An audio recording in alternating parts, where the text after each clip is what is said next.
Procedemos.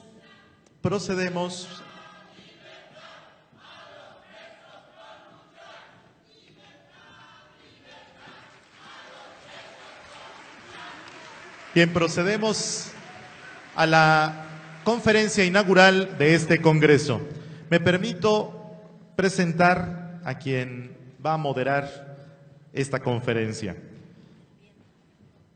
Se encuentra con nosotros la doctora Amanda Cano Ruiz, doctora en Investigación Educativa por la Universidad Veracruzana. Doctora, gracias. Ella es coordinadora del doctorado en Educación y Comunicación Social de la Unidad de Estudios de Posgrado de esta Casa de Estudios. Es miembro del Sistema Nacional de Investigadores del Consejo Nacional de Ciencia y Tecnología y fue propuesta por la comisión organizadora del Congreso para moderar la conferencia del doctor John Ackerman. Bienvenida, doctora, le escuchamos. Gracias. Muy buenos días tengan todos ustedes. La verdad que para mí es un enorme gusto y placer estar el día de hoy acompañando a un académico de la talla del doctor John Ackerman. Es cierto, nos invaden un poco sentimientos encontrados. Por un lado, la alegría, ¿verdad?, de haber concretado este espacio académico de discusión por el que la Normal luchó tanto y que finalmente lo vemos hoy hecho una realidad. Sin embargo, como ya se ha hecho sentir, pues también tenemos un sentimiento, ¿verdad?, de frustración, de enojo por todo lo que está sucediendo en nuestro contexto. No obstante esta situación, me parece que debemos cumplir con el objetivo de este Congreso, porque es necesario este espacio de discusión académica, es urgente, ¿sí?, que generemos este tipo de diálogos, me parece. El hecho de que contemos el día de hoy con el doctor John Ackerman aquí en nuestra escuela es sin duda alguna la suma de muchos esfuerzos y de muchas voluntades. Yo primero que nada quisiera reconocer toda la disposición que tuvo el doctor para poder hacer un espacio dentro de su apretada agenda y estar el día de hoy con nosotros. Por otro lado, pues el tino, la visión de la comisión organizadora de este Congreso para seleccionarlo como pues un ponente crítico, ¿verdad?, con una postura muy clara sobre el tema educativo y que sin duda alguna nos va a venir a aportar pues muchas ideas con relación a este debate que no se ha dado, como ya lo han manifestado las personas que me han antecedido. Para hacer la presentación del doctor, seleccioné un texto que escribe Elena Poniatowska cuando presenta el último libro del doctor John Ackerman, El mito de la transición democrática, que él lo trae aquí. Es un libro interesantísimo y que todos me parece que debemos revisar para entender el escenario actual de nuestro país. Entonces, Elenita Poniatowska escribe en la jornada, publica este texto que usa para presentar este libro. Y le comenté al doctor John que voy a leer algunos fragmentos de ese texto, porque ahí habla un poco de la vida y obra del doctor John, desde una muy al estilo de Poniatowska. Entonces, dice: John es ante todo académico, pero es también un extraordinario luchador social. Radical, no cambia de camiseta. Sus valores perduran. No surgen de una crisis, sino de su nacimiento. Su buena factura de hombre y de intelectual no se queja, ataca. Joven catedrático y gran colaborador de la jornada y proceso. Autor del mito de la transición democrática, consigna con rabia lo mal que está nuestro país y esa rabia nos sacude. Pero no nos invita a levantarnos en armas, nos invita a levantarnos en ideas. Pertenece a esa raza de jóvenes apasionados y desprendidos que vienen de Estados Unidos a México durante sus vacaciones y se entrega con una falta de interés personal enorme a colaborar en el trabajo comunitario de las poblaciones más pobres, generalmente en Oaxaca, y sin más se ponen a construir casas, letrinas, patios, caminos de sol a sol, sin esperar nada a cambio. Así, en Michoacán, cerca de Pátzcuaro, en 1990, Ackerman levantó pico y pala con toda la fogosidad de su carácter generoso y rebelde y se espantó con la absoluta pobreza de los más pequeños, los mexicanos más olvidados. 3 años más tarde hizo un proyecto similar en la Huasteca Potosina, en 1993, con estudiantes de la Facultad de Ciencias Políticas de la Universidad Nacional Autónoma de México. Hoy por hoy, John Ackerman, doctor en Derecho Constitucional, es investigador y catedrático del Instituto de Investigaciones Jurídicas de la UNAM, nuestra máxima casa de estudios. Nunca he asistido a alguna de sus clases, pero estoy segura de que en su salón hierven los sesos y las mesas de trabajo huelen a azufre, porque Ackerman es capaz de prender fuego al cerebro más dormido o más apagado y su discurso capaz de levantar al más indiferente. No me cabe la menor duda de que José Revueltas se habría fascinado con la oratoria y la escritura de John Ackerman. Sus artículos y conferencias están llenos de datos duros, consigna lo que está mal en nuestro país y nos sacude. Sobre todo, enseña a no tener miedo de dar una opinión, porque callarse es también una forma de autodesprecio que muchos padecemos. Ackerman, hijo de 2 académicos de Yale, se puso al lado de los otros desde la primaria y escogió amigos afroamericanos y latinos en vez de gringuitos aplastados frente a la tele. Quizá fueron esas amistades quienes lo convirtieron en el autor político más joven y leído de México y en el colaborador de medios internacionales como New York Times, Le Monde, Diplomatic y The Guardian. Como bien afirma en su prólogo del mito de la transición democrática, mantenerse neutral en los tiempos que corren equivale a abandonar a los que menos tienen. Indignado por la exclusión de miles de mexicanos, Ackerman publica artículos tan apasionados como documentados y si bien nos deja un sabor amargo, apela a los jóvenes, que según él son quienes tienen conciencia de la gravedad de los errores y la corrupción del actual régimen. Quizá porque ellos serán los más perjudicados en el futuro. Esos muchachos cuyo futuro se anuncia desolador son los que hoy luchan desde sus aulas en la UNAM, la Universidad Autónoma Metropolitana, el Politécnico, para proseguir su carrera. A ellos apuesta el autor porque sabe que sus sueños son los mismos que los que llevaron a 43 normalistas a su acostumbrado boteo que suplía al total abandono del gobierno y abrió la puerta a un infierno que desde entonces nos consume como sociedad. El mito de la transición democrática no solo analiza la corrupción de los partidos, denuncia el patético buen fin del gobierno de Calderón, iniciado en un 20 de noviembre, que olvida el aniversario de la Revolución Mexicana y promueve un delirante consumismo que endroga a la depauperada familia mexicana. Además de dedicar su libro a los 43 normalistas desaparecidos, el 26 de septiembre de 2014, Ackerman afirma que no todo es negro, ya que las semillas de Tlatelolco y el 10 de junio han fructificado en los estudiantes que hoy se indignan contra la telenovela de la Casa Blanca y de la mentira en la que tanto se empeña el gobierno. Benedetti escribió alguna vez que en la vida ciertas figuras geométricas deben evitarse: los círculos viciosos, los triángulos amorosos y las cabezas cuadradas. El excelente ideario de John Ackerman es una invitación a abrir nuestros cerebros a la esperanza. De esta manera es como yo presento al doctor y le doy la voz. Estamos con muchas expectativas, doctor, de escucharle y adelante, bienvenido a nuestra escuela normal. Sí, como usted quiera. A ver, un beso. Dale, doctor.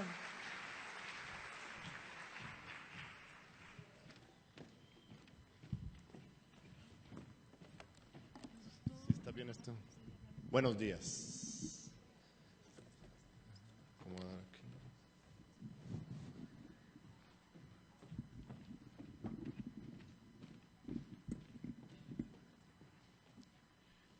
Un enorme gusto estar aquí con ustedes. Quisiera empezar, antes de cualquier otra cosa, nombrando a nuestros muertos, a nuestras víctimas de la más reciente masacre de Nochistlán, de Oaxaca. Tengo acá una lista de 11 fallecidos. Hoy espero que no se aumente la lista. Andrés Aguilar Sanabria, Yalid Jiménez Santiago, Óscar Nicolás Santiago, Anselmo Cruz Aquino, sí, gracias. Jesús Cadena, 19 años, estudiante de secundaria. Óscar Aguilar Ramírez, Omar González Santiago, Antonio Pérez García, estudiante de secundaria. César Hernández Santiago, Silverio Sosa Chávez, Jubán Azarel Mendoza. Son los 11 caídos. Les pido, por favor, un minuto de silencio. Muchas gracias.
Murieron por la defensa de la educación pública y gratuita.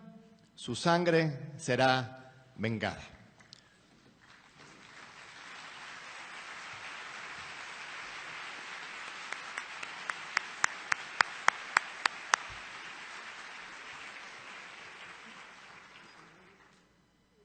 No es ningún accidente, ni error, ni coincidencia que son los maestros y los normalistas el blanco principal del gobierno despótico y represor. Ustedes, los maestros, hombres y mujeres de la letra, de la cultura, de la educación, quienes conocen su historia y defienden su cultura, soy un maestro más, un obstáculo mucho más que una piedra en el zapato de la consolidación de un sistema neoliberal y represor. Sobre todo el sur de nuestro país, Oaxaca, Guerrero, Chiapas, Michoacán, Veracruz, Tabasco, Quintana Roo. Los estados del sur desde siempre han resistido un embate colonial, imperial y una guerra civilizatoria, o más bien anticivilizatoria y racial. Cuando el rector del Instituto Tecnológico Autónomo de México, del ITAM, esa cuna de los tecnócratas intolerantes en este país, cuando él descalifica a los maestros de la CENTE, comparándolos con animales, el señor Arturo Fernández está canalizando una lógica de aniquilación racial y cultural y civilizacional. Cuando ustedes, los normalistas y los maestros, se levantan con dignidad en contra de la reforma llamada educativa, laboral, energética, están defendiendo no solamente sus fuentes de trabajo y su experiencia y conocimiento, sino también la historia de México y nuestra propia patria. Porque no podemos equivocarnos en esto. Lo que busca la oligarquía nacional, lo que busca la clase política, lo que busca los Estados Unidos es nada menos que desaparecer a México como país propio con su historia. Nos quiere dejar como otro Puerto Rico. Mucho respeto para la cultura y el pueblo de Puerto Rico, pero ustedes saben que Puerto Rico no tiene ni moneda propia.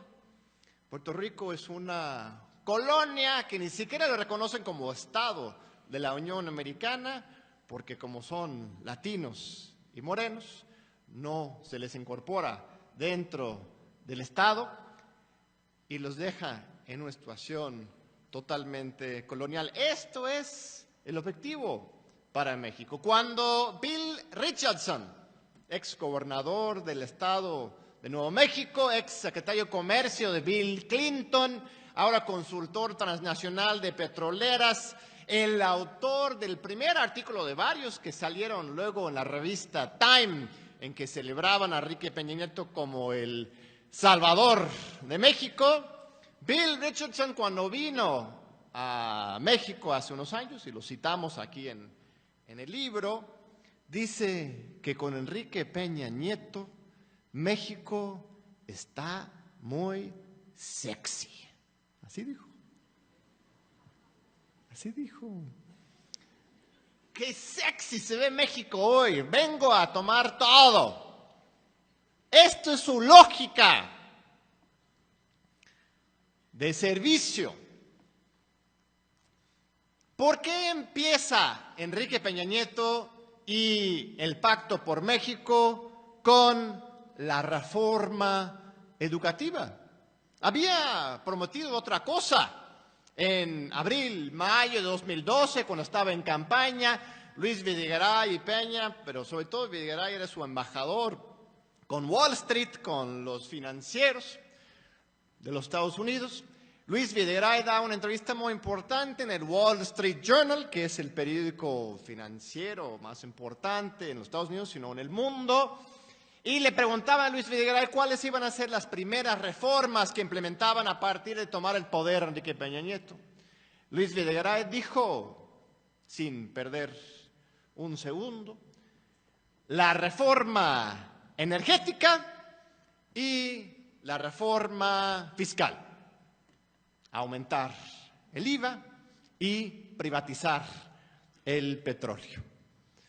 Se tardó mucho tiempo para eso de la privatización petrolera, todavía está en curso, ya están poniendo las gasolineras privadas, pero no iniciaron con la reforma energética, iniciaron, primero con la reforma laboral en septiembre, acuérdense, aún antes de llegar a tomar el poder Enrique Peña Nieto, en septiembre Calderón y Peña Nieto ya se pusieron de acuerdo para aprobar la reforma laboral regresiva que permite los despidos arbitrarios, limita las indemnizaciones para los trabajadores, abre la puerta para la generalización más amplia de la subcontratación.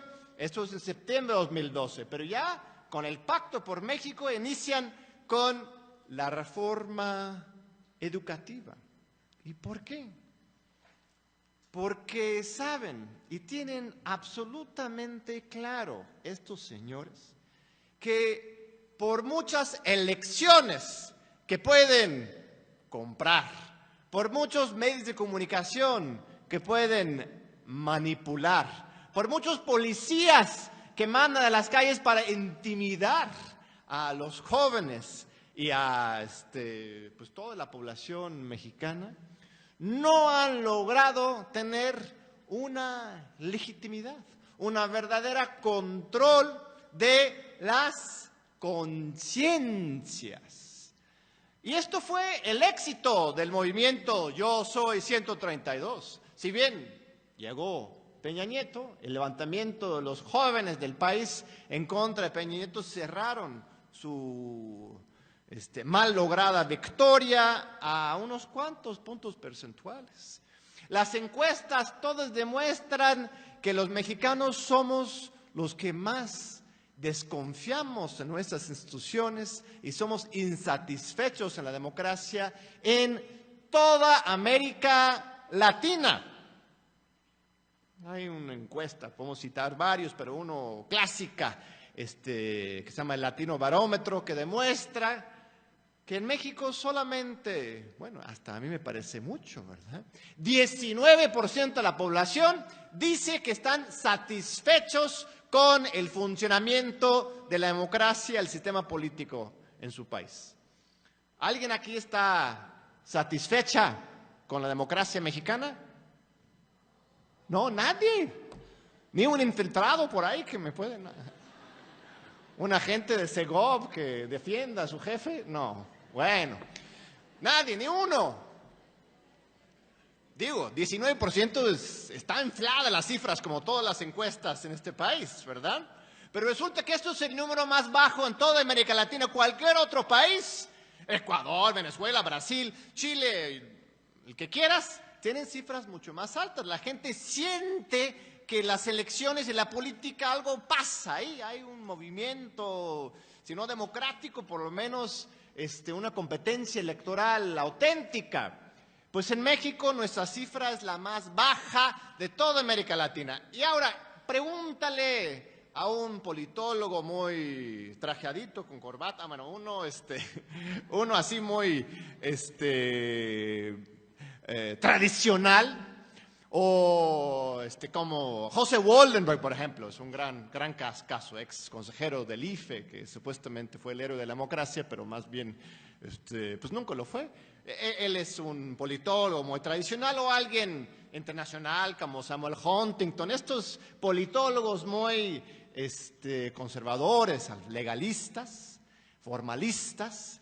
Ellos van a decir que estas cifras son profundamente preocupantes. Esos mexicanos son unos sospechosistas. No sé si se acuerdan, Santiago Krill, si saben quién es, ¿no? Santiago Krill fue secretario de Gobernación de Vicente Fox. Fue en 2002, si no mal recuerdo, de repente se cayó un helicóptero del secretario de Seguridad Pública, Ramón Martín Huerta se llamaba, un helicóptero que viajaba de México, a la Ciudad de México, a Toluca, y todo el mundo pues dudando qué es lo que había ocurrido. Era un accidente, un atentado, alguna riña entre diferentes grupos del mismo gobierno, narcotráfico. ¿Qué? Señor secretario de Gobernación, díganos qué es lo que realmente pasó. Y Santiago Krill, muy digno, dice a los medios: ya basta de este sospechosismo de los mexicanos. Tienen que confiar en las instituciones, porque las instituciones estamos a su servicio y rendiremos el informe correspondiente en el momento adecuado. Hace unos meses, Lorenzo Córdoba, el presidente del Instituto Nacional Electoral, colega mío de la UNAM, del Instituto de Jurídicas, dijo que la democracia mexicana está en riesgo. No por el fraude, no mencionó eso, no mencionó la compra del voto, la manipulación mediática, no, dijo Lorenzo Córdoba que la democracia mexicana está en riesgo porque la población mexicana no confía en sus instituciones. Desde esta lógica estamos pues, todos locos, o por lo menos 81% de los mexicanos estamos mal. Lo que se tiene que cambiar en el país no son las instituciones o la corrupción o la desigualdad, sino que nosotros estamos mal en desconfiar de nuestras instituciones y esto es lo que genera los problemas. Esto se llama culpar a la víctima. Los mismos términos que se utilizan de desconfianza, de insatisfacción, demuestran esta agenda pues no tan oculta. Pero lo que otros llaman sospechosismo, lo que llaman desconfianza, más bien nosotros sabemos lo que realmente es. Se llama indignación. El problema en México no es que no confiamos en las autoridades, sino que nos han demostrado desde hace décadas que no son confiables. El reto en México no es darle un cheque en blanco a las autoridades, confiar ciegamente en las autoridades, sino que las instituciones nos ganen la confianza. A ver, aterricemos un poquito. Mira, si tú estás en una relación de pareja y llegas, bueno, más bien, estás en tu casa, no vamos a poner el género porque cualquier cosa puede pasar en este mundo. Tu pareja llega del trabajo, tú estás en la casa y tu pareja pues te golpea, lo primero que hace, ¿no? Ni dictadura, nada más una buena cachetada. Te duele, asumes el dolor, pero reflexionas y dices, en el fondo me ama. Y el siguiente día en la mañana, pues le haces el desayuno y otra vez se va al trabajo. Ese mismo día en la noche pasa exactamente lo mismo. Y otra vez reflexionas y dices, pero en el fondo me ama. Y esto sigue día tras día tras día. Sigues confiando en este Señor, viendo el lado bonito de que al final de cuentas tenemos amor, o tenemos instituciones, un IFE, una Suprema Corte, tenemos algo tiene que cambiar, porque no puede ser así. Pues en realidad no va a cambiar por su propia cuenta. Y nos estamos dando cuenta los mexicanos. Es falso que los mexicanos seamos apáticos, agachados o dejados. Nosotros ya nos dimos cuenta de este abuso constante y esta desconfianza e indignación que tenemos es un reflejo de nuestra conciencia. De repente es como un lunes en la mañana. Tienes los ojos abiertos, pero no te quieres levantar. Eso sí nos pasa. Pero el problema no es una falta de conciencia. Tenemos los ojos abiertos, pero... Y lo bonito es que a cada rato sí nos levantamos. Ahorita venía revisando las redes sociales, que son las únicas fuentes hoy de información confiable. Toma esas mismas redes información de periódicos y sitios importantes. Las redes de por sí no son nada, ¿no? Son un medio de comunicación e interconexión de personas. Y estamos viviendo hoy otra explosión en efervescencia social pues similar a las que hemos vivido en los últimos años, en el contexto de Ayotzinapa, en el contexto de Yo Soy 132, en el contexto del movimiento por la paz con dignidad de Javier Sicilia. El reto es, bueno, el problema es que de repente esperamos los momentos más violentos y de sangre para activarnos. ¿Cómo? Y esto es lo que tenemos que estarnos cuestionando y planeando ahorita, cómo canalizar toda esta energía, indignación por los acontecimientos del domingo, que ustedes aquí tienen muy claro, no fue un choque entre bandos, sino una masacre desde el Estado en contra de un pueblo inerme y digno.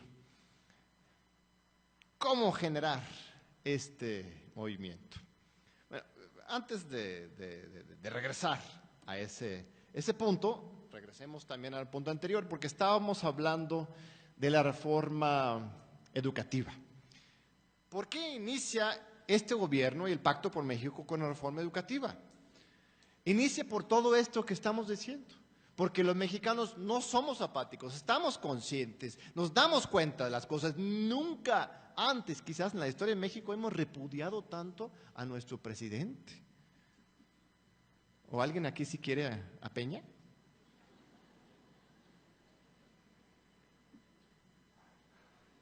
Entonces el señor se dio cuenta que para poder cumplir a sus amos, a estos que le entrevistaban a Luis Videgaray sobre reformas energética y fiscal, tenía que primero saldar cuentas con su población, su pueblo, pero obviamente no en una visión de legitimarse en verdad, sino de afianzar su poder político autoritario.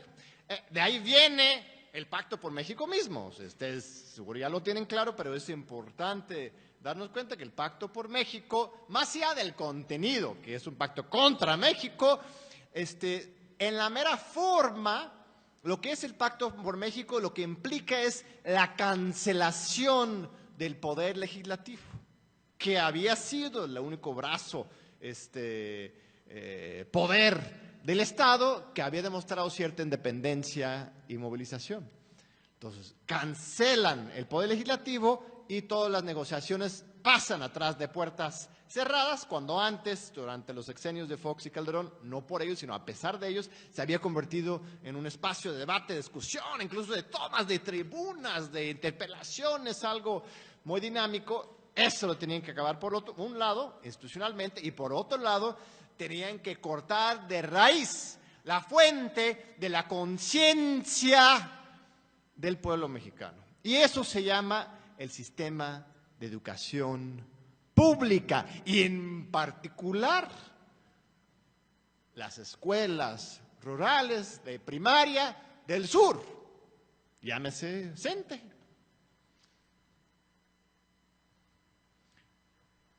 Y la historia del normalismo y de educación en México, yo no soy el experto en la materia, ustedes van a tener muchos otros ponentes y ustedes mismos han estudiado y lo practican todos los días. Desde un punto de vista de un sociólogo, historiador, jurista, yo les puedo decir que el normalismo mexicano en la teoría y la práctica representa una innovación filosófico-práctico de praxis absolutamente revolucionaria, no solamente por la Revolución Mexicana, sino ejemplar al nivel internacional. Nosotros en México, y va más allá de solamente el normalismo, sino todo lo que es el constitucionalismo social del 17, de la Revolución, nosotros en México tuvimos una gran ventaja a principios del siglo XX. Mientras Europa estaba destruyéndose literalmente en una guerra civil prolongada que llaman la Primera y la Segunda Guerra Mundial, ¿no? En su esencia, en su centro, era una prolongada guerra civil de unos 30, 35 años entre los países de Europa que se destruían, se mataban literalmente entre sí. Alemania y Francia sufrieron de manera terrible en su infraestructura, y en su población y en su economía. Durante ese mismo periodo, en México nos ocurría justo lo contrario.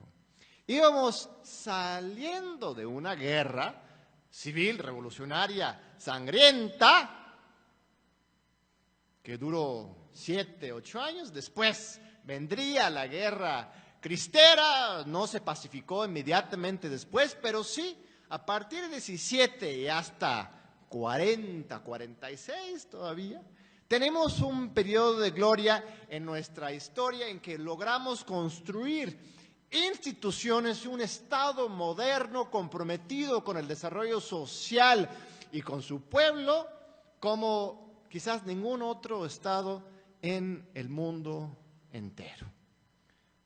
Tuvimos una constitución de la de 17 que destacó como una luz brillante en todo el escenario mundial. La Constitución 17 de México es conocida como la primera en el mundo que establece los derechos sociales en la Carta Magna.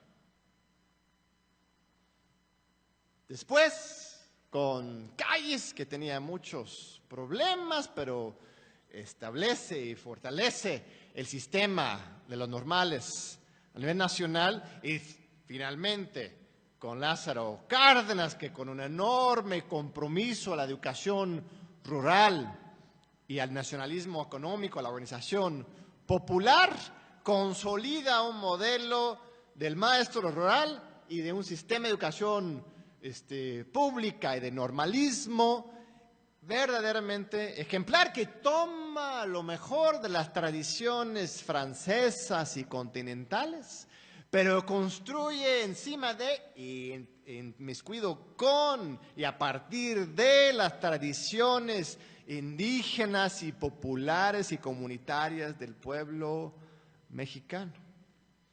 No conozco ningún otro país que tenga una tradición tan fuerte y crítica de normalismo y visión del maestro, no solamente como educador o pedagogo, sino como verdadero líder comunitario y social y concientizador de su pueblo. Es esta fortaleza histórica que, insisto, se consolida en el sexenio de Lázaro Cárdenas y que destaca a nivel internacional como un asunto ejemplar, el que todavía sigue con nosotros hoy. Esto es lo que explica la fuerza de la CENTE hoy. Es lo que explica la fuerza de ustedes, de los normalistas y los maestros de todo el país. No son cualquier educador o maestros, vienen de una tradición de participación y liderazgo de un Estado mexicano revolucionario que sigue con nosotros. Esto es el verdadero adversario, enemigo, me atrevo a decir, de este sistema neoliberal dirigido por Peña Nieto y su pacto por México, ni siquiera dirigido por ellos. Aquellos sirven, porque son, al final de cuentas, el mismo Peña Nieto y su grupo, más Nuño, por favor, pues marionetas de otra cosa. Este sistema no reconoce, ni valora, ni le importa, pues las vidas mexicanas, y mucho menos este legado histórico, cultural y esta fortaleza institucional del normalismo de los maestros en México.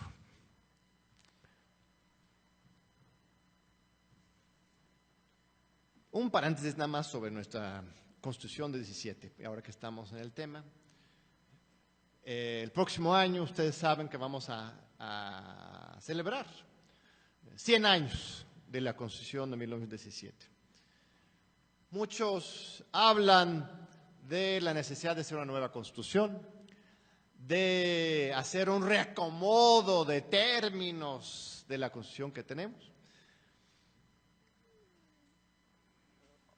Otros hablan de, bueno, desde un enfoque más así de avanzado se habla de un nuevo constituyente, pero de otro lado se habla de otro tipo de nueva constitución que podría ser una constitución, dicen, más corta, más eficiente y más práctico, ¿no? Más moderno, ¿no? Obviamente el modelo aquí es la Constitución de los Estados Unidos.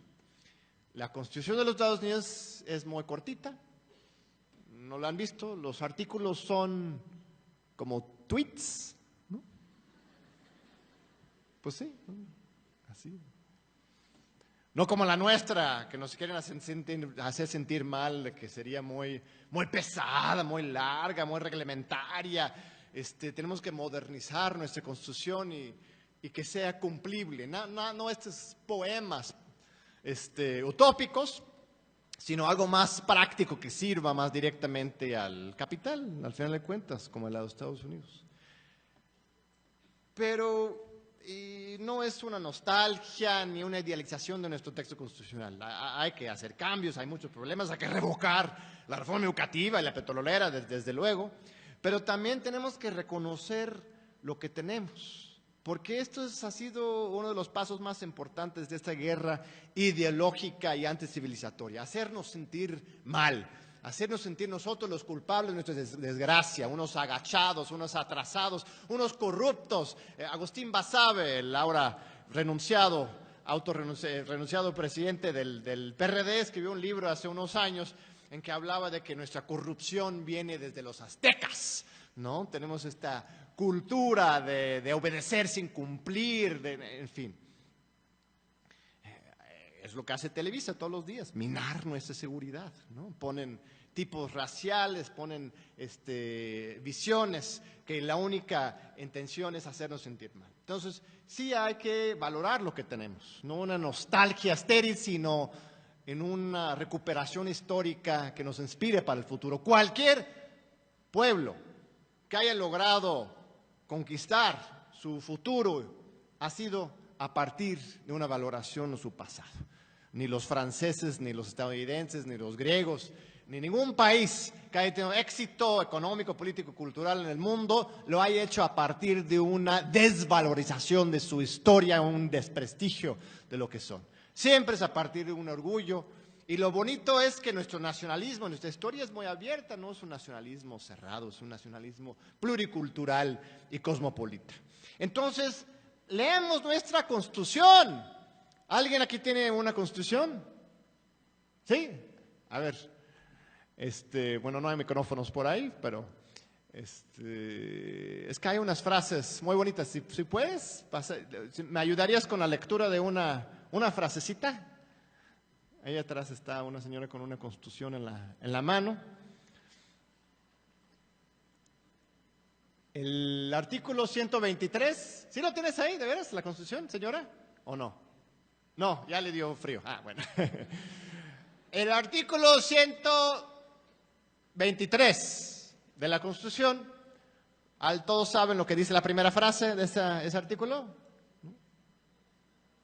Dice que todos y cada uno de nosotros, por el simple hecho de ser mexicanos, tenemos el derecho a un trabajo digno y socialmente útil. Bueno, aplausos a los constituyentes.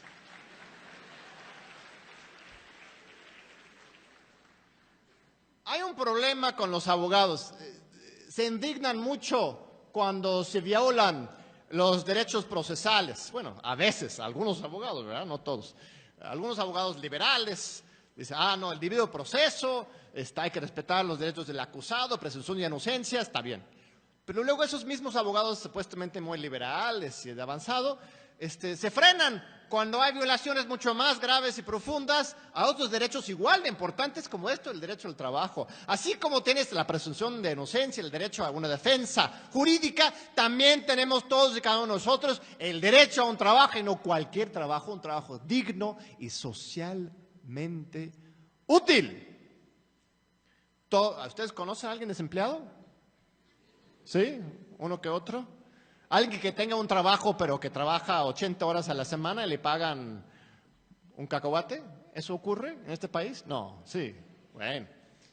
Todos los ciudadanos de esta patria que no tienen un trabajo o el trabajo que tienen no es digno o socialmente útil, se encuentran en una posición de violación abierta a la Constitución.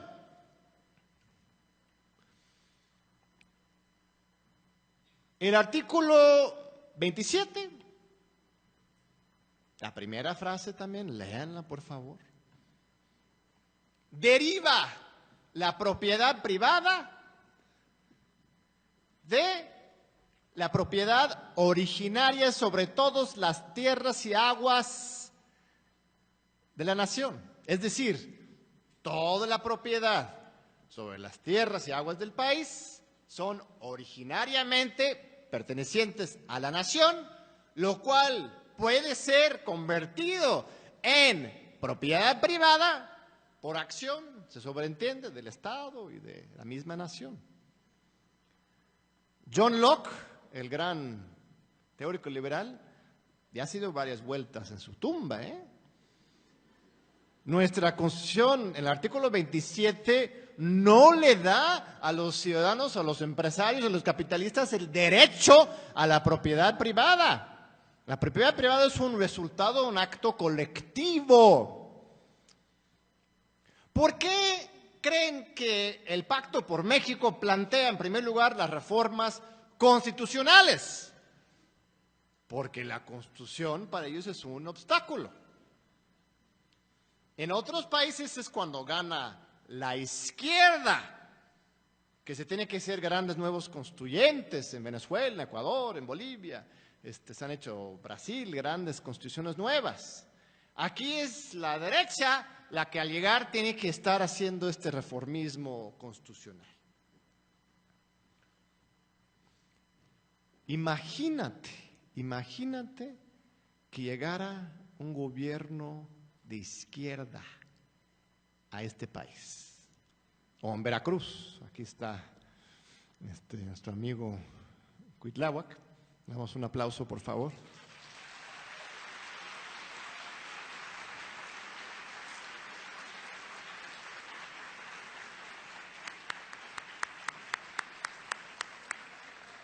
Muchas gracias, Cuitláhuac, por tu liderazgo y tu trabajo aquí. En todo el país se lo reconocemos.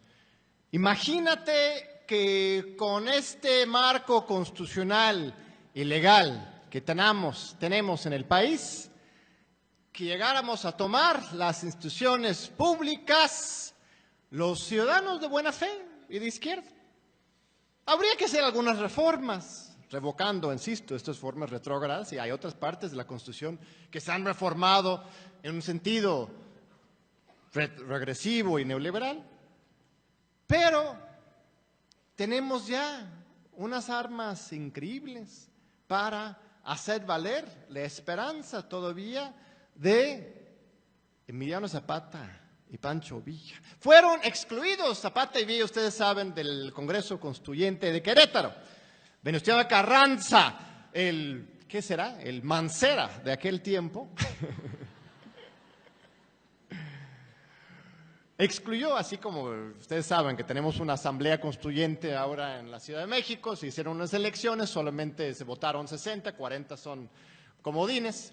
Carranza solamente convocó a los miembros del ejército constitucionalista, excluyó a Zapata y Villa, pero aún a pesar de esa exclusión, la presencia de las masas movilizadas y las expectativas generadas por la lucha de Zapata y Villa se hicieron valer en ese constituyente y se lograron enormes avances. El artículo 3 en materia educativa es de las más importantes, de educación laica, popular, participativa. Esta es una conquista a nuestra revolución y todavía está ahí, aún después de las reformas de Peña Nieto, artículo 3. Esas reformas, si se dan cuenta, no se atrevió a trastocar demasiado. El artículo 3 no dice que se implementará una política neoliberal asesina de educación pública, ¿verdad? Cuando Aurelio Nuño sale ayer y dice, lo que estábamos haciendo es cumpliendo la Constitución, pues enséñeme el artículo donde dice que tienes que asesinar para reformar las escuelas. Todavía hay un legado cultural, histórico y legal muy importante que nos toca retomar como pueblo. Lo que sí es que, a ver cómo andamos de tiempo, nadie me está tomando tiempo, sí. 5 minutos. Aquí me quedo un rato después a conversar con ustedes. Traje también unos libros para los que les interese, no sé si dónde están allá arriba, supongo, ¿no? Me quedo a firmar, a conversar con ustedes, no me voy corriendo a ningún lado ahorita. Es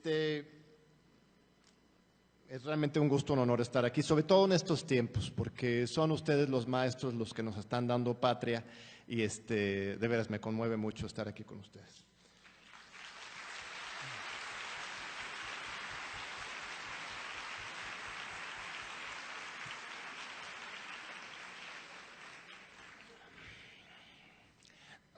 Aprendamos de la historia reciente. Vamos a la coyuntura para cerrar, para reflexionar un poco sobre este tema. Porque decíamos, hemos tenido grandes movilizaciones, pues casi cada año en los últimos años. El Movimiento por la Paz, Yo Soy 132, Ayotzinapa, los maestros que han estado desde hace muchos años. Pero cada uno, de repente, no logramos cuajar esa transición o esa transformación realmente del poder público. Por eso hablamos del mito de la transición democrática, que es mera ideología para hacernos pensar de que ya somos muy modernos y desarrollados, cuando en la realidad sigue lo mismo. Ustedes aquí en Veracruz lo tienen más claro quizás que cualquier otro pueblo. Ya por fin llegó la transición, la alternancia. ¿A quién? Pues a un señor que es más de lo mismo, sino que es el origen del mismo, ¿no? Yunes es un servicial a Mismel Bester Gordillo, es un fiel representante de este sistema represor y corrupto.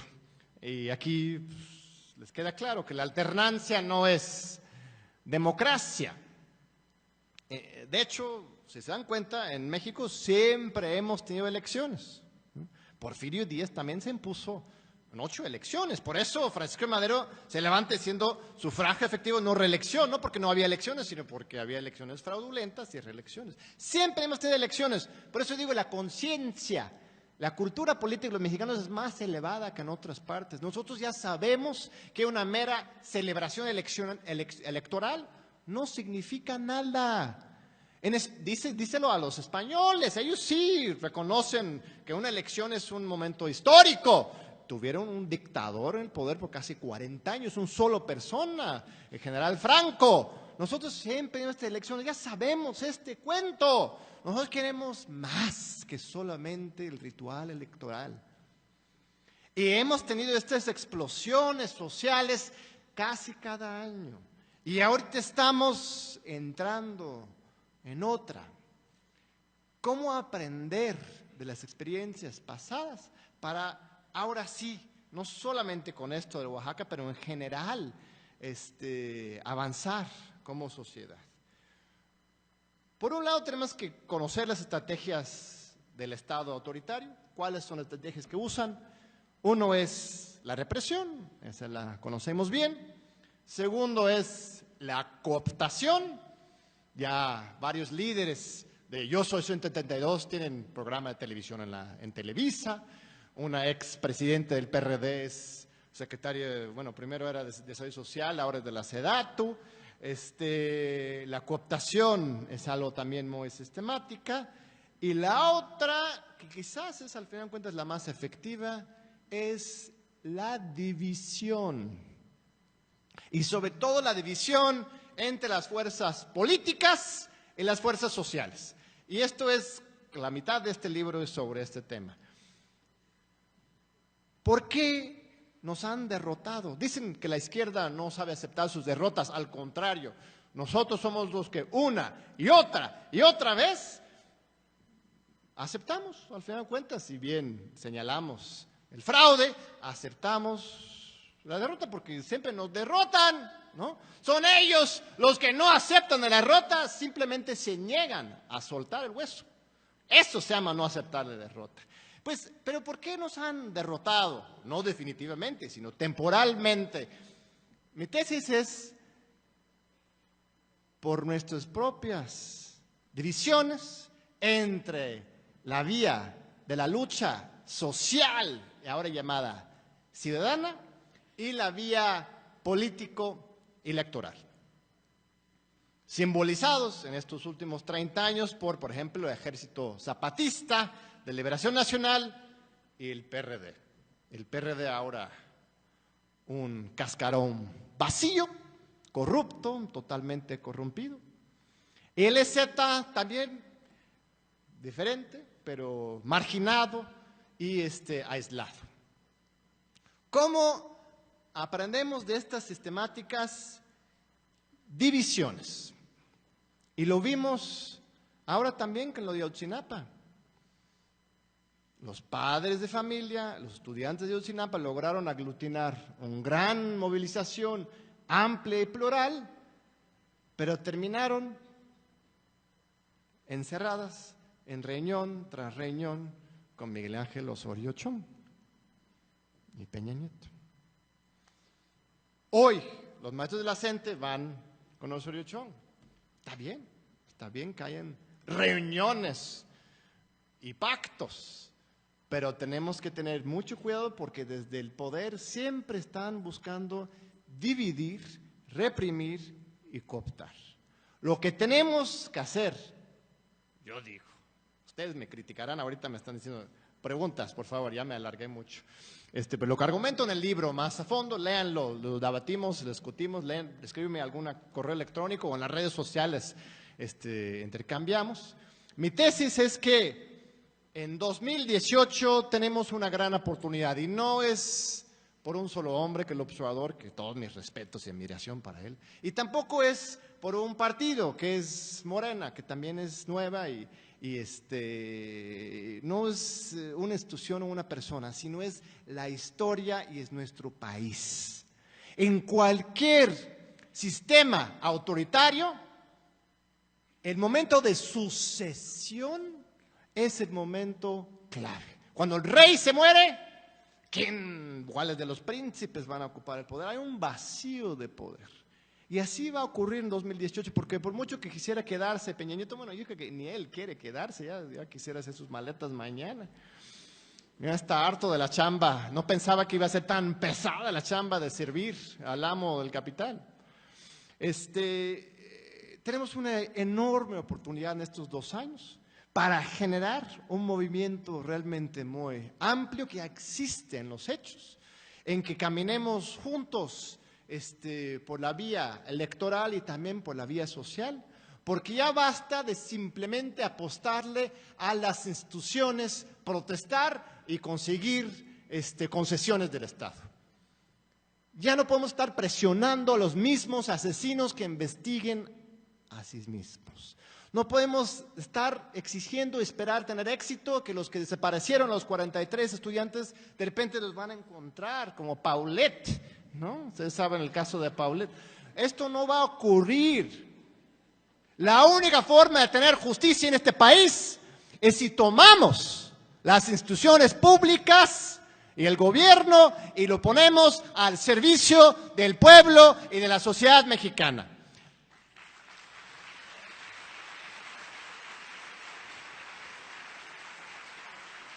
Y insisto, esto no es una posición electorera, no estoy hablando de las meras elecciones, pero sí estoy hablando de tomar el poder. Ya no estoy exigiendo a los mismos que cambien, que cumplan con la Constitución, no tenemos que tomar el poder por la vía pacífica y transformar el país. Así sí podríamos caminar hacia una verdadera democracia. Muchísimas gracias.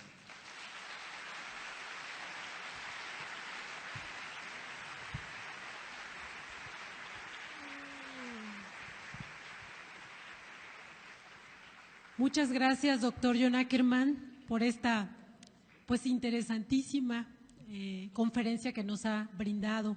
Sin duda alguna comprendemos mejor a Elena Poniatowska cuando escribía el por qué, ¿no? Pensaba que las aulas en donde imparte cátedra el doctor, huelen un poco a azufre, dice ella, y encienden las conciencias de las personas.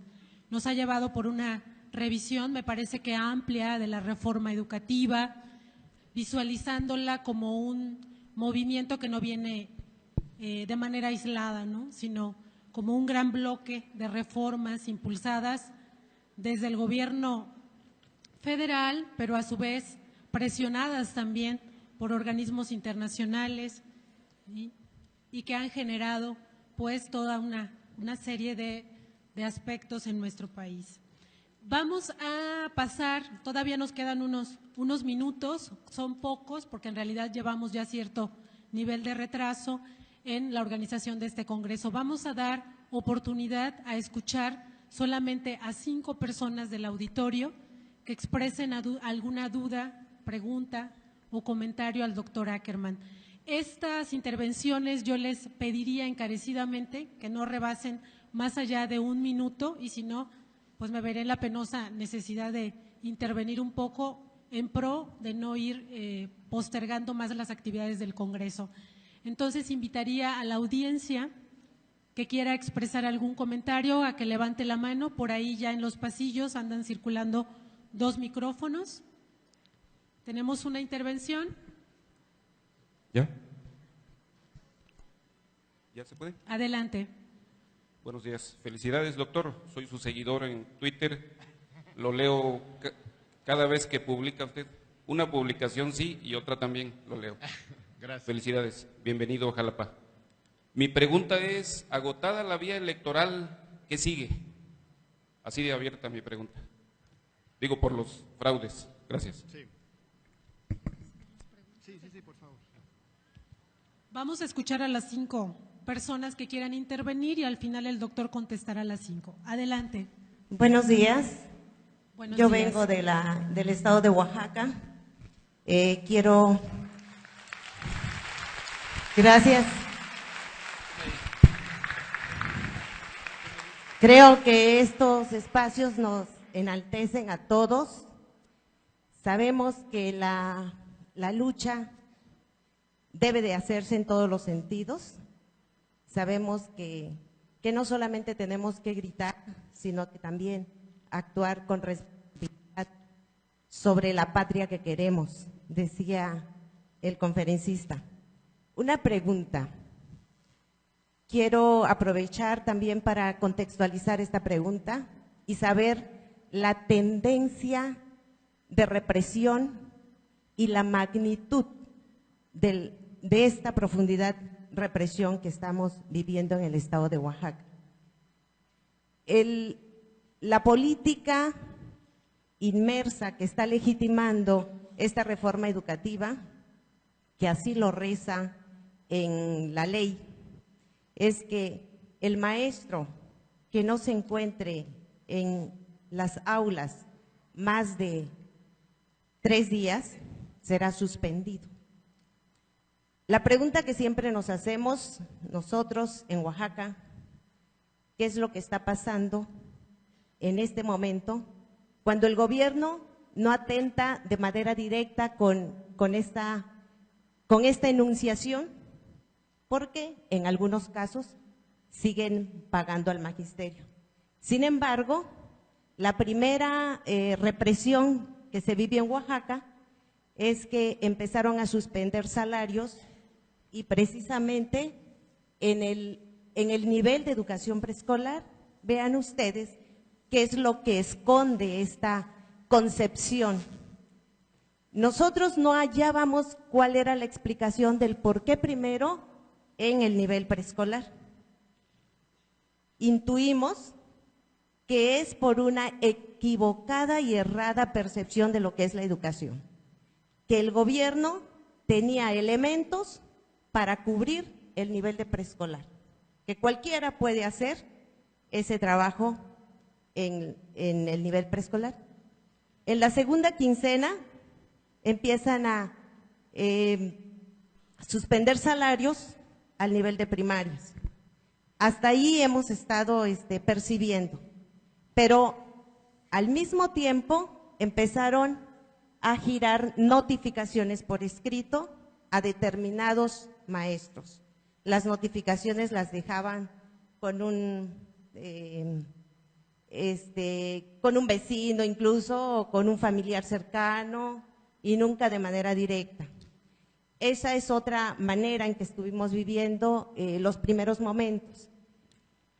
¿Qué es lo que ha generado al interior de esta movilización? pues alguna inestabilidad.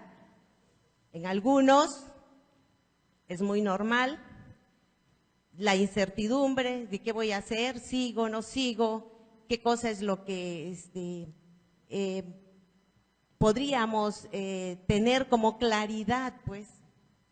Se ha manifestado al interior del movimiento que algunos han estado dudando mucho de esta decisión de lucha, ¿no?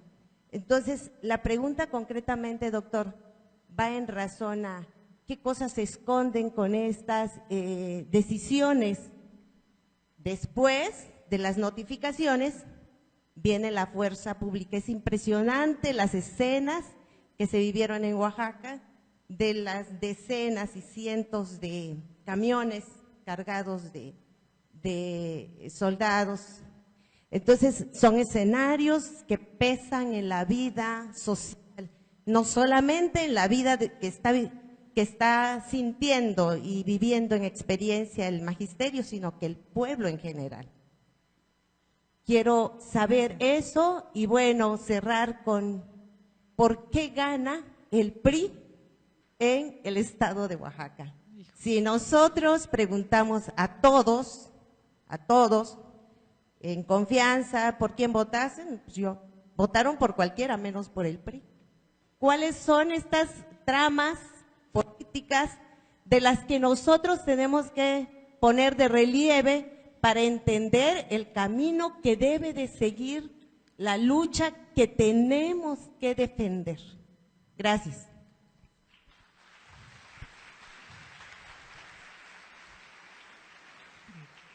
Gracias Bien. a la maestra. Perdón, sí les pediría encarecidamente que trataran de que sus intervenciones fueran un poquito más breves, en función de respetar los tiempos, por favor.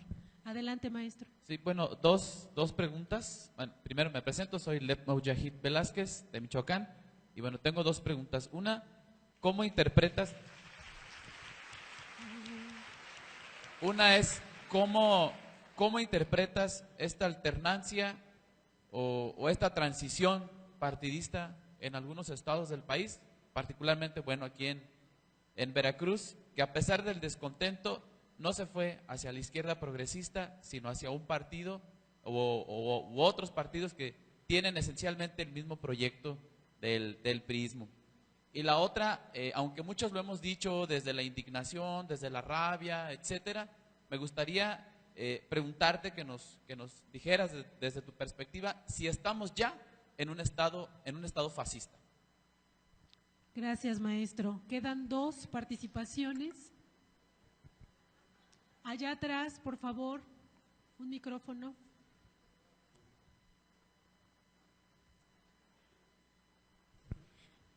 Muchas gracias, buenos días. Soy maestra, ahorita estoy trabajando en una primaria. Gracias por esta, me da mucho gusto estar aquí y haber escuchado al doctor John. En Colima somos muy pacifistas. El magisterio accede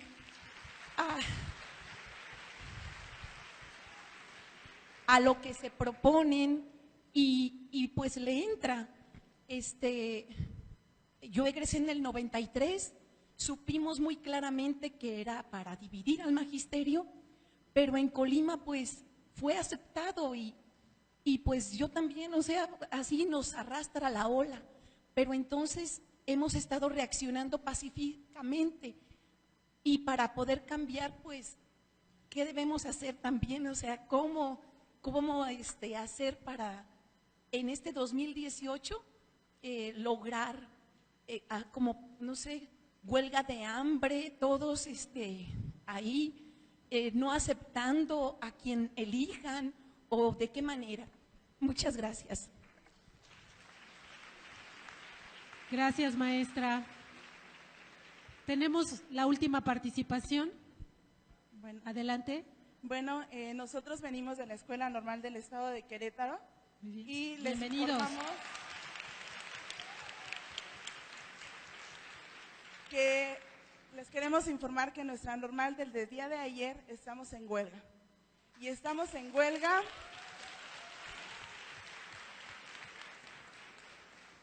porque el gobierno del Estado de Querétaro no quiere respetar nuestro convenio laboral en cuanto a pensiones y jubilaciones. Desde el 1 de diciembre de 2015 se empezaron a hacer con ellos negociaciones, y en la última negociación adujeron que lo propuesto por ellos mismos se trató de un error de interpretación de parte del comité sindical. Entonces la pregunta sería, ¿qué podemos hacer nosotros para que el gobierno respete el convenio laboral establecido? Porque lo más seguro es que también estén buscando invalidarnos nuestra huelga. Con todo y el apoyo de nuestros alumnos. Gracias.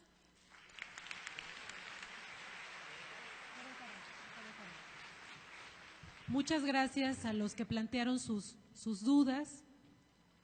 Vamos a escuchar al doctor. Uno más ahí, adelante por favor. Dos. Me van a regañar. Maestro, le pediríamos voy a tratar de ser solo brevedad, porque Sí, ya el doctor ya está para entiendo. contestar. Muy rápido, por favor. Claro que sí. Quiero decir nada más que yo conocí al doctor Ackerman cuando participaba en el programa Encuentro con Ricardo Rocha, Miguel Ángel Granados Chapa, y desde entonces a la fecha lo he venido apreciando con un gran interés en sus artículos periodísticos, La Jornada continuamente y otras. Voy a leer con mucho interés el libro, pero quiero decirle al doctor Ackerman que yo, comparado con él desde el punto de vista de la edad, pues podría ser su abuelito. Y le quiero decir que yo estudié, doctor Ackerman, en la gloriosa escuela rural mexicana que instituyeran precisamente los gobiernos de la Revolución Social de México. Estudié entonces en una escuelita rural de mi pueblo, en el norte del estado de Veracruz, en la Huasteca veracruzana, y la he venido revalorando en mi práctica continua de docente, que he mantenido durante más de 40 años a la fecha, en la Universidad Veracruzana. Tengo 22 años y estoy a punto de egresar ahí, ya como jubilado.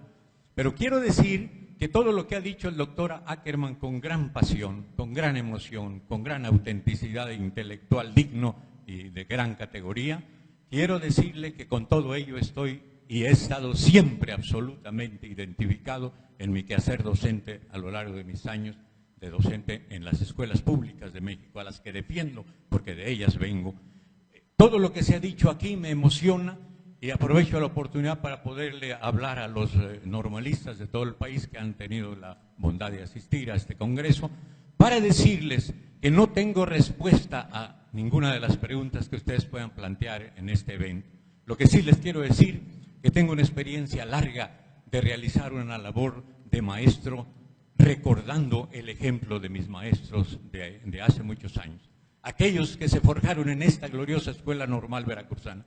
Los maestros como Rafael Ramírez, los maestros, José Vasconcelos no era normalista, pero vaya, el más grande impulsor de la cultura y de la educación mexicana en tiempos del gobierno del general Obregón, todos ellos revolucionarios sociales que impulsaron y proyectaron la gran obra revolucionaria educativa en nuestra patria. Ese ejemplo para el mundo, nosotros lo vivimos, lo creamos, fuimos protagonistas y ahora lamentablemente Maestro, lo hemos perdido desde una sistemática traición a la patria que viene desde el 46 a la fecha. Es necesario retomar el conocimiento Maestro, verdadero de la muchas historia gracias. del normalismo Muchas y ser gracias. congruentes con él. Muchas Ser gracias. congruentes con él. Muchísimas gracias. Gracias. Muchísimas gracias.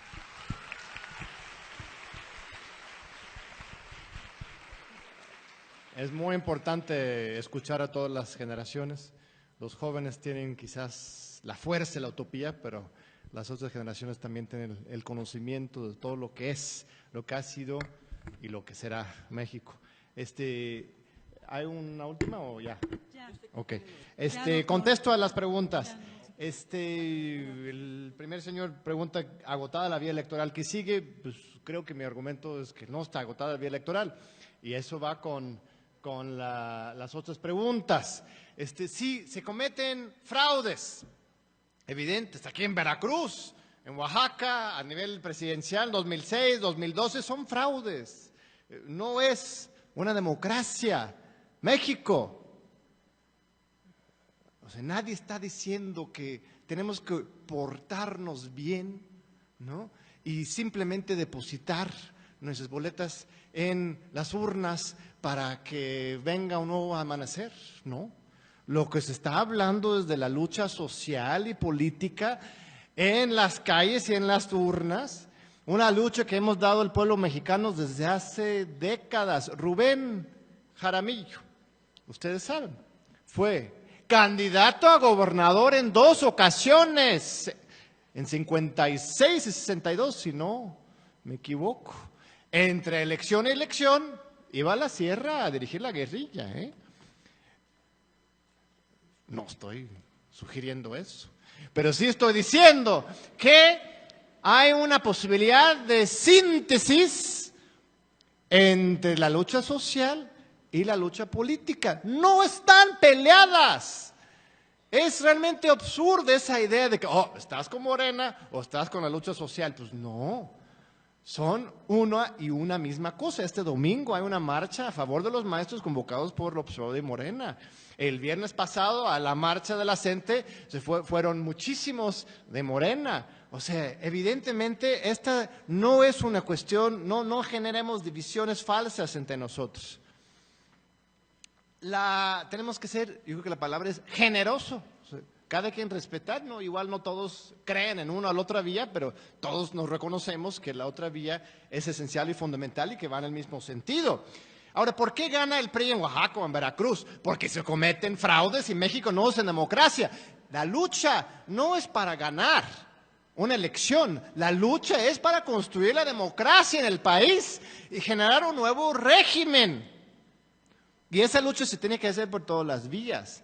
En Oaxaca, en Veracruz y en la Ciudad de México, donde estuvimos observando más directamente, pues sí, hay una cuestión terrible de compra del voto, de manipulación de los resultados. Es una mezcla tóxica de las viejas formas de acarreo y directamente de robo de votos y las nuevas formas más modernas de manipulación en las redes sociales, en la televisión y hackeos en Internet. Ya vieron las confesiones recientes del hacker colombiano sobre las elecciones de 2012. Y también hay narcoelecciones.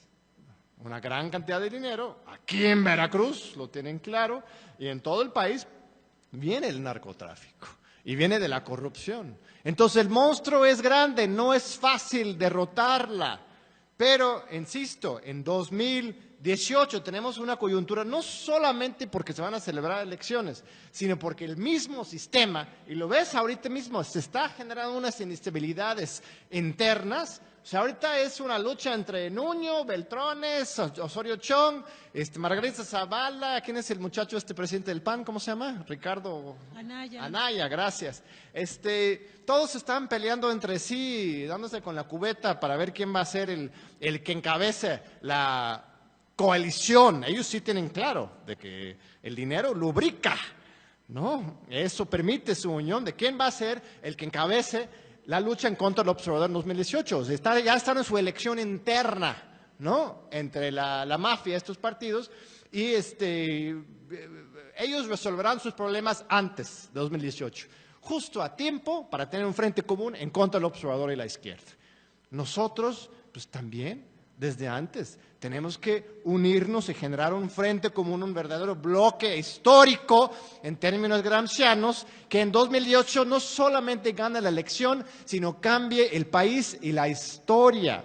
La única forma en que pudieran reconocer, y ni siquiera es cuestión de reconocer, la única forma en que realmente se pudiera hacer valer la soberanía popular en 2018 es precisamente si esa elección no es una elección más, sino que la gente salga no solamente a votar, sino imagínate el mismo día, después de dejar tu boleta electoral, vas a las plazas públicas a defender el voto, estar ahí mismo viendo el conteo.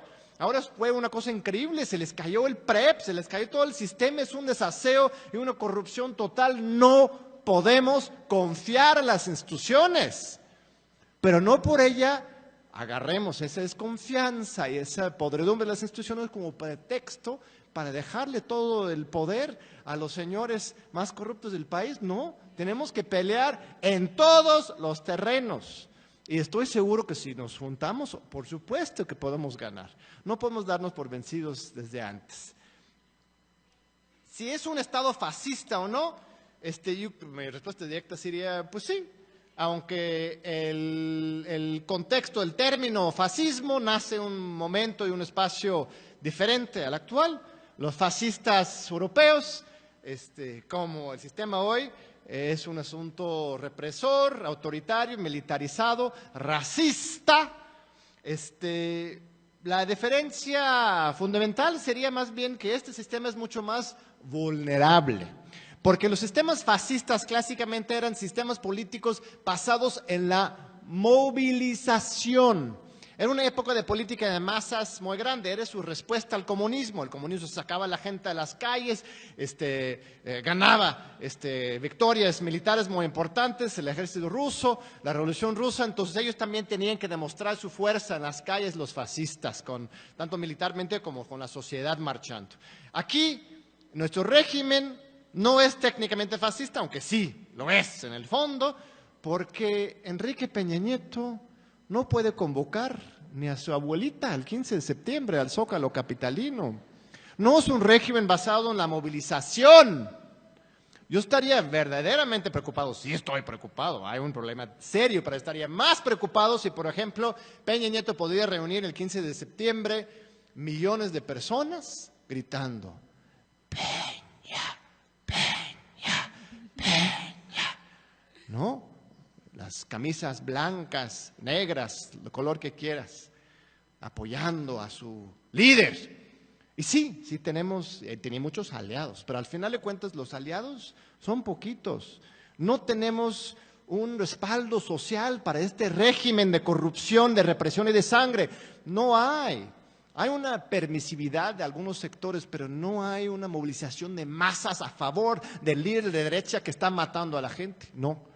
La movilización está de este lado, las mayorías están de nuestro lado. Ese 81%, si se hiciera valer su fuerza, podríamos cambiar este país, pero muy pronto. Finalmente, yo creo que más o menos respondí a todas las... la cuestión más técnica sobre la reforma educativa, los despidos y las huelgas. Mira, la reforma educativa técnicamente es anticonstitucional. El hecho de que la Suprema Corte de Justicia haya negado los amparos presentados por los maestros no quiere decir que sea constitucional. Lo que quiere decir es que la Suprema Corte de Justicia pues no está defendiendo la constitucionalidad. Todos tenemos el derecho a la permanencia en el empleo. Este también es un legado de la revolución del artículo 123, la Ley Federal de Trabajo. Tenemos un derecho laboral realmente muy avanzado, aún después de las reformas laborales más recientes. Entonces, estos despidos arbitrarios después de 3 días de no presentarse o 3 exámenes no tomar, realmente son ilegales y anticonstitucionales, violan los principios del sistema jurídico mexicano. Estos desconocimientos de los contratos, los contratos colectivos en Querétaro que nos comenta, pues también. Entonces, pues eso es muy importante saber y actuar en las calles y en nuestras luchas con la confianza y la seguridad de que sí tenemos un marco jurídico que nos protege. Se equivoca Aurelio Nuño cuando él dice que está aplicando la Constitución, que la legalidad está de su lado. No, ellos están en la absoluta ilegalidad. Ellos son los encapuchados que van con armas largas a matar a sus adversarios. De este lado somos los que realmente sí estamos defendiendo la ley y la Constitución. Así siempre ha sido. La revolución de 17 fue, al final de cuentas, también para rescatar la Constitución de 57, así como nuestra revolución democrática hoy, y no atribuyéndolo obviamente a ese partido que agarre ese concepto, pero la verdadera revolución democrática también rescata y protege y se inspira en nuestra historia, en nuestro marco jurídico. Entonces, eso creo es importante más allá de los casos específicos. Creo que tenemos que cerrar porque hay que tener una agenda muy larga de conferencias. Yo me quedo aquí, hay algunos libros, dedico libros, conversamos por el tiempo que ustedes gusten. Es realmente un honor y un placer estar aquí con ustedes, los normalistas y los maestros de México. Muchas gracias.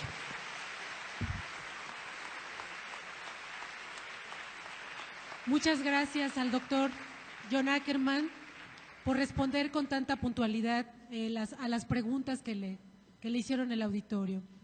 Invitaríamos al maestro Fidel Hernández Fernández, que es el director de nuestra escuela normal. Doctor, a que le entregue un reconocimiento por su participación el día de hoy en este congreso.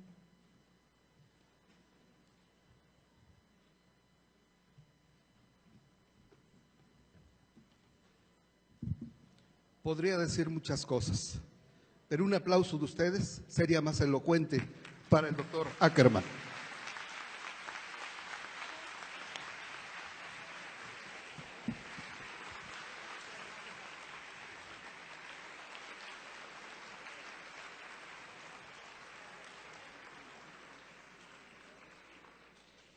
Se hace la entrega del reconocimiento y también de un presente y el aplauso de parte de toda la audiencia. Doctora. Muchas gracias a todos los presentes por escuchar y por participar de manera tan atenta en esta conferencia. Gracias, doctor Ackerman, y los esperamos en las actividades que continúan de este congreso. Sí, no obstante el retraso, me parece que la conferencia valió en todo sentido la pena. Muchas gracias. Gracias y también un aplauso para la doctora Amanda Cano Ruiz, disertadora, quien ha estado moderando esta conferencia, y una vez más para el doctor John Ackerman, quien por cierto será en el exterior, en el acceso principal de este auditorio, donde estará ubicada la mesa con los textos y la oportunidad de poder saludar al doctor Ackerman. Para los compañeros de los medios de información que quieran tomar la entrevista, será precisamente en esa área donde se encuentra la sala de prensa, para que de esta forma puedan tomar las impresiones de nuestro invitado.